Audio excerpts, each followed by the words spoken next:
Welcome to the Denver Gazette Sports Podcast. I'm your host, Chris Schmaedeke, and today we are brought to you by Applewood Plumbing, Heating, and Electric. They have been serving Denver residents for over 50 years. They're the proud sponsor of the Colorado Avalanche, and they're the proud sponsor of this podcast. And on today's edition, we are reacting to the break. Well, it was breaking news yesterday, but it's something we've all seen coming for a while, and that is the release of Russell Wilson by the Denver Broncos. So I'm joined by Chris Tomasson, fresh from the combine where he watched quarterbacks. We'll talk about as well. But Chris, how you doing today? And this news yesterday, we knew it was coming. We just didn't know the exact day. Yeah, you're absolutely right. I mean, we pretty much knew it was coming on December 27th when Sean Payton announced that Russell Wilson would be benched. And at the time, they were still mathematically alive for the playoffs. I mean, the Broncos said it was football reasons, and then they made him the backup quarterback for the final two games and dressed him out to enhance the facade. If they just made him inactive and made Ben DiNucci the backup, it would have been 100%. Everybody would have known. But yeah, we've known this since December 27th. So a little over 2 months later, it's finally basically official. The transaction hasn't actually occurred, but as they've announced that he's history, Russell Wilson. So let's talk about the salary cap implications, because that's the biggest thing that people have been talking about. It's $85 million. They can split over the next 2 years. I mean, this is a big hit for the Broncos, and how does it kind of affect them going forward? Yeah, it's definitely a big hit. It helps their cause that the salary cap went up $30 million, which was, everybody knew was going to go up. Some people thought maybe about $20 million. So let's just say they got an extra $10 million to play with. I mean, right now, before all the Russell Wilson numbers are thrown in, they're about $16 million over the cap. And then it's going to be worse when it's officially, when they decide what they're going to do. They're going to split it up in some manner. They could either take the bulk of it this year or, then the rest next year, or vice versa. I mean, they'll be talking over the next week or so, how they want to exactly do it. But the bottom line is they've got to get salary cap compliant by 2 p.m. Mountain Time on March 13th. So they're going to have to release some high-priced veterans, arrange to trade them if there's anybody interested, or restructure some contracts. Obviously, they're going to have to do something to get cap compliant. Who are some of the guys? I'll talk more about Russ, but who are some of the guys that you see? I hear Garrett Bowles' name out there. You hear Courtland Sutton's name out there. Are those probably the two main guys that look to be moved? Well, Bowles, I mean, who's going to play left tackle? He's got a big number. I think he's more of a candidate to potentially be restructured. If they let him go, I'd be surprised, because who's the left tackle? Does that mean then they're going to draft a left tackle with the number 12 pick? So that would surprise me. Yeah, Patrick is an obvious one. He's got a cap number of around 10 million. He's going to have to take him. They like him, and he's healed well from his injury, but he's going to have to take a massive pay cut if he wants to be on the roster this coming year. Courtland Sutton's tricky, about 13 million a year. Had a very good season. They like him, but it's still a bit high. So it's going to be interesting to see how they handle that one. DJ Jones at defensive tackle. I mean, he's obviously in jeopardy. About a $9.5 million cap number. So, and hey, Justin Simmons has a big cap number, and for a safety, and there's certainly no guarantee that he's safe. I mean, they might look to try to do something with him, especially if they are able to bring PJ Locke back, because if they bring Locke back, then maybe your starting safeties are Locke and Caden Stearns. So, he's got a big number. So, yeah, they're in meetings this week and trying to figure those things out. Let's go back to Russ. And you only covered 1 year of the 2-year Russell Wilson era, if you want to call it that. But there was a lot of excitement when they made that trade 2 years ago in March. They finally figured out a quarterback. Everyone thought it was going to go great. It went poorly from the beginning, but you know, just how big of a failure is this for the Denver Broncos and Russell Wilson in general? Well, it's a failure on a number of areas. His play on the field, and then all the money that he was committed for. I mean, basically, 120 some odd million or so for 2 years of service. And then so it affected their play on the field these past 2 years, how much money they were able to spend on other players the last 2 years, and then now it affects them going forward with this massive $85 million cap hit. But the bottom line is, though, with the TV contracts kicking in, the salary cap is going to continue to go up and up. And, I think they can work their way through this, especially if they're able to get a good quarterback in the draft who's on a rookie contract. So if they don't have to spend a ton of additional, dollars on a quarterback moving forward, who's their actual starter, that's going to help their cause. And they don't have a tremendous amount of talent on this team. So some of the guys that they let go to get cap compliant are not exactly going to be superstars. So let's switch gears to George Paton a little bit, because he's taking his lumps now. He hired Nathaniel Hackett, that failed. They gave Russ now. People are getting on him about giving Russell Wilson the extension, but I think that was part of the trade, right? Like, if he wasn't going to waive his no trade clause without an extension, right? That seems to be what I've read. Yeah, that would be accurate. I mean, that's been discussed for a couple of years. I mean, I'm sure it was all arranged. Okay, we're going to trade for you, and then we're going to extend your contract. I think probably from a PR standpoint, I mean, they traded for him in March, and if they were planning on extending him before he even played a game, I mean, if they'd done it in the spring or the early summer, it might have looked a little bit different than doing it like right before the season opener, and then he goes up to Seattle and they lose and it's all downhill. So the extension was fresh in everybody's mind. But yeah, I think it's safe to say that it was all one package, him agreeing to the deal but getting an extension. Well, what's funny is that Seattle game, I think, is the most passing yards he had as a Bronco. I think he threw for 340 in that game. I read that was the best game he actually had as a Bronco. Yeah. I guess, that game was the more of the focus was on the field goal attempt at the end, and Nathaniel Hackett went downhill after that. But still, Russell Wilson, was supposed to be the conquering hero going back to Seattle and didn't win, and then it was all downhill for everybody.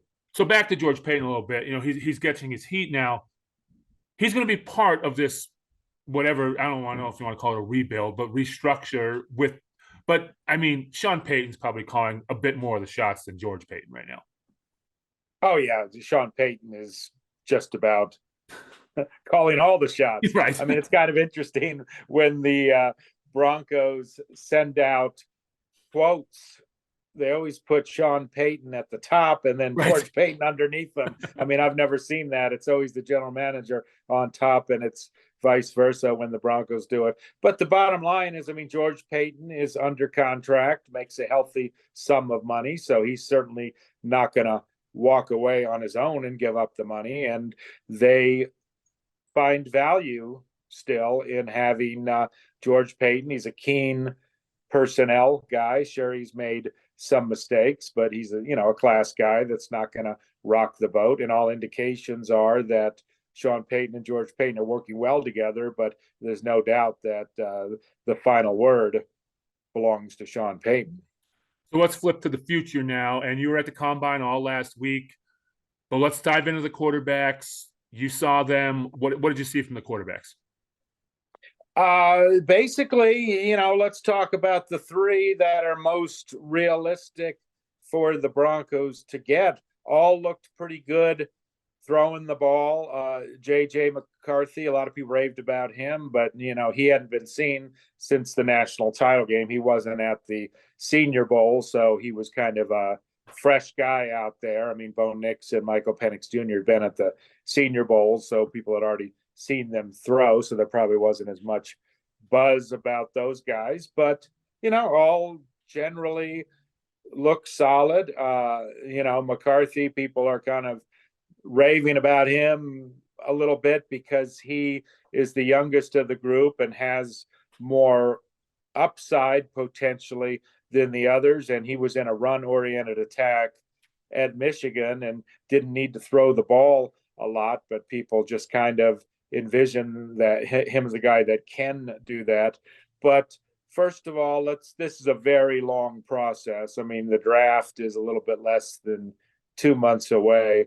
And I might have brought this up before. I was covering the Vikings in 2014. They needed a quarterback. They had the number 8 pick in the draft. And around this time, people were saying, "Ooh, they probably can't even get Teddy Bridgewater number 8. He's going to be gone by 8." Well, draft rolls around 2 months later and they get him at 32. I mean, I'm not suggesting McCarthy will fall that far. The other guys could, Nix or Penix, but we've got pro days and individual workouts. We got a lot of stuff coming up. Like you said, it's very early in this process, but is McCarthy the one who fits Peyton the best? I've seen a lot of that. Did you think that? Well, he's got the most potential upside. I mean, I'm not sure that he might not be ready to step right in as an NFL starter from day one. I mean, I thoroughly expect the Broncos to sign another veteran quarterback in free agency. I mean, I don't think they want to have just Jarrett Stidham as a fallback option because they got to, the draft's not till April 25th, 27th. I don't expect them to sit around and pick up no other quarterback, and then maybe they don't get their guy in the draft, and then they're stuck with Stidham. I mean, Stidham's kind of a fallback option, but it's all about, the upside, and he's got more of it potentially than the other guys who are older and have been in college, 5 some years. But just because he has that potential and upside doesn't mean he's going to reach it. And I feel like McCarthy could be the guy who people, I mean, again, like you said, the draft is in 7 weeks or whatever it is. And he shoots up the board, and the Broncos would have to jump up to try to get him. And I just don't know how the Broncos jump up. Yeah, I mean, George Paton said at the combine that they be very difficult to get into the top 3. I mean, they don't have the capital really to get up that high. I mean, they'd have to trade Pat Surtain, bunch of draft choices. Their draft choices have already been stripped by the Wilson trade and the trade for Sean Payton. So I don't think it's realistic for them to get up to the top 3. Where it gets dicey is, let's say they really want JJ McCarthy, and let's say maybe Minnesota sitting at 11 doesn't re-sign Kirk Cousins and they really want him, then it becomes a battle of who can trade the most to move into the top 10 potentially for JJ McCarthy. So that's the Broncos will have to make that decision. I mean, they're already in trouble cap wise, money wise moving forward. And do they want to additionally potentially strip their roster and draft choices moving forward, even make the cupboard more bare? That's to potentially trade up. That's a decision they would have to make. And a lot of it's going to come down to, well, let's say they like JJ McCarthy of those 3 guys more than Bo Nix or Michael Penix, but how much more do they like him better? A lot or just a little bit? So a lot to see what unfolds. So, you talked about them possibly signing a free agent. They probably will sign a free agent veteran. Kirk Cousins, Baker Mayfield, those are not happening. So is it, it's the Sam Darnold types, Ryan Tannehill types, guys like that, right? Yeah, it'd be a potential bridge quarterback because if they bring in a quarterback in free agency in March, they're not going to know which quarterback they potentially end up in the draft. Are they going to get a guy who, who they feel is potentially ready day one, or are they going to get a guy who might be a year or 2 away? So I don't think they're going to get any kind of long-term starter in free agency, but maybe you get a discount type guy like Baker Mayfield last year with the Buccaneers. I mean, got him for a low price. What was it, 4 million or so? And figured, we got nothing to lose, and it paid off for them. So, yeah, we'll have to see how that transpires. Where do you think Russell Wilson ends up? Well, I heard myself and the Honorable Paul Klee, our sports editor, had a face-off last week. I said Pittsburgh Steelers. He said Las Vegas Raiders. Both are reasonable candidates. I mean, the Atlanta Falcons, if they don't get Kirk Cousins or Justin Fields, certainly jump in as a potential candidate.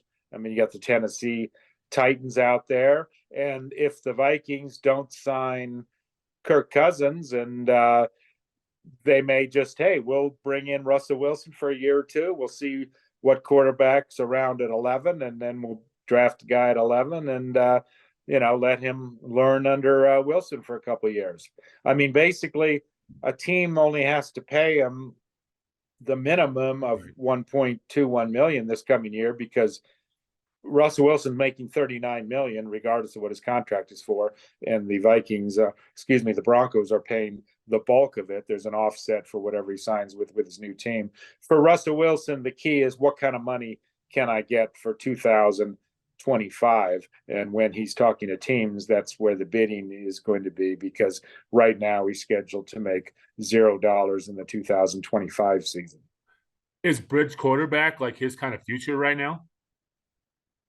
Yeah, I think so. I mean, 2 years, that sort of thing. I mean, I think he might be better than just a 1-year type bridge quarterback. Maybe a 2-year type bridge quarterback with a team that has a young guy that they're going to let sit for potentially 2 seasons, or maybe push Wilson in 2025. And then if this guy's good enough to beat out Wilson, well, maybe that'll be a benefit if you're not paying Wilson crazy dollars. You could come back full circle on Russ, and he beat out Matt Flynn all those years ago, and some rookie beats him out somewhere. Could always come full circle for him. Yeah, we'll see. I mean, whoever signs Russell Wilson now is pretty much signing him to be their starting quarterback in 2024. Right. What's going to be interesting is how teams potentially look at him in 2025 when he's 37 years old. So legal tampering starts Monday for free agency? And you said that the Broncos will probably start making moves this week. But, the Broncos free agents, I mean, I don't think Cushenberry's back. Do they really bring anybody back? You said they may try to bring back PJ Locke, guys like that. Josie Jewell, I'd be surprised if he comes back. I mean, his salary number, he's going to want 6-7 million at least, a little bit more than he made this past year. And I just don't see that number as working out. Cushenberry, that's going to be a tough number. I mean, George Payton at the combine pretty much, indicated sure they'd like him back, but if they don't, he talked about they have some, depth with young guys at center. So that would surprise me. A guy like Jonathan Harris, if he just gets a low tender, he's a restricted free agent, he could be coming back. PJ Locke is the interesting one from the standpoint, he's probably going to want starters money, but if you have Justin Simmons and you have Caden Stearns, who's recovered well from his injury, you would have to say, are we going to pay? They like PJ Locke a lot, but are we going to pay him starters money if he's battling Stearns and there's a chance he might not even be the starter? So that's an interesting decision right there. Will Lutz, they've already, indications I've gotten is both sides want to agree to a multi-year type deal. I mean, Sean Payton loves him, and you saw what they went through last year from a kicker standpoint, the revolving door. The last thing they want is a repeat of that. So I foresee him coming back. Michael Burton, I talked to him after the season. He definitely wants to come back. He's rated as one of the top NFL fullbacks, and I mean, fullbacks don't break the bank anyway, so I would foresee him coming back. We're really, again, like you said, we're early in this process. There's a lot to come yet. but we've talked about this in the past, and I just want to again talk about it, is Sean Payton's patience. And is he, I mean, they can't go big on quarterback in free agency. I think we all know that. But is he, if it's his guy in the draft, is he going to be willing to wait maybe another year till this team is very good?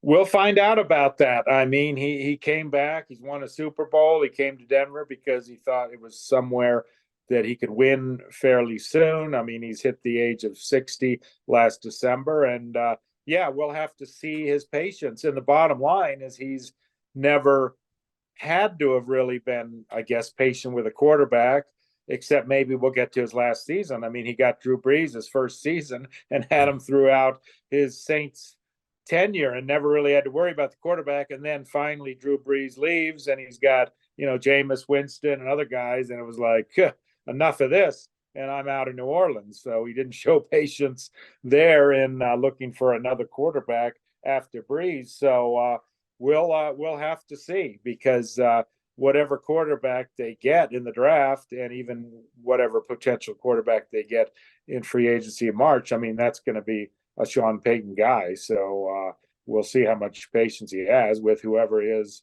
his own guy or guys. Well, the Broncos in the NFL are never boring. They really don't have an off season. It's, I mean, it's pretty nonstop. You're going to be probably now busy up until after the draft. And then before you know it, it'll be OTAs and everything. Like, things in the NFL just never stop moving. And Chris, I appreciate you taking some time to talk to me. Make sure to subscribe to this podcast on Apple and Spotify. You can check out this video on YouTube as well. And make sure to read all of Chris's stuff. He had full coverage of the Combine last week. He was all in on Russ. You're going to have more Russ reaction today, I take it? Sure. Yeah, we have more Russ reaction today. So, Chris, thanks for coming on, and we will talk probably after free agency. Sounds great. Thanks, Chris. Thank you.